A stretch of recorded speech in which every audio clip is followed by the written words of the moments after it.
যুক্তরাজ্যের নির্বাচনে এবারও সংসদ সদস্য হিসেবে নির্বাচিত হয়েছেন 4 বাংলাদেশি বংশোদ্ভূত ব্রিটিশ। তারা সবাই সরকার গড়তে যাওয়া লেবার পার্টির সদস্য।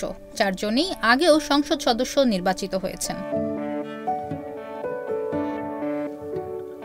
বিজয়ীরা হলেন ইলিং সেন্ট্রাল অ্যান্ড অ্যাক্টন আসন থেকে Rupa Huq, Hampstead and Kilburn থেকে Tulip Siddiq, Bethnal Green and Stepney Green থেকে Rushanara Ali, Poplar and Limehouse থেকে আফসানা বেগম।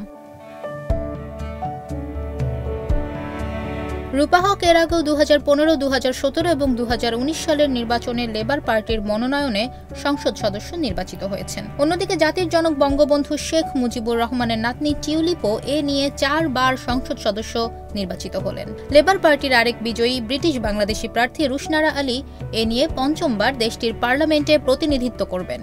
আর এ নিয়ে দ্বিতীয়বার সংসদ সদস্য নির্বাচিত হয়েছেন লেবার পার্টির আরেক প্রার্থী আফসানা বেগম। এবারের নির্বাচনে লেবার পার্টি মোট 8 ব্রিটিশ বাংলাদেশিকে মনোনয়ন দেয়। এই 4 জন ছাড়া বাকিরা নির্বাচনে বিজয়ী হতে পারেননি।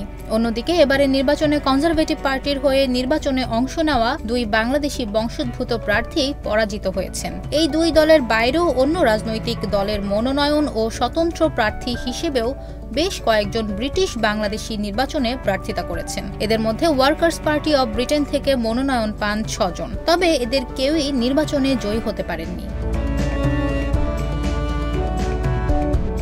এবারে নির্বাচনে গ্রিন পার্টি থেকে মনোনয়ন পাওয়া 3 বাংলাদেশি বংশোদ্ভূত প্রার্থী পরাজিত হয়েছেন। সোশ্যালিস্ট পার্টির মনোনয়ন পেয়েও নির্বাচনে বিজয়ী হতে পারেননি ব্রিটিশ বাংলাদেশি প্রার্থী মমতাজ খানম। দলীয় প্রার্থীদের পাশাপাশি এবারের নির্বাচনে স্বতন্ত্র প্রার্থী হয়েছিলেন 11 জন বাংলাদেশি বংশোদ্ভূত ব্রিটিশ। তবে এরা কেউই জয়ী হতে পারেননি।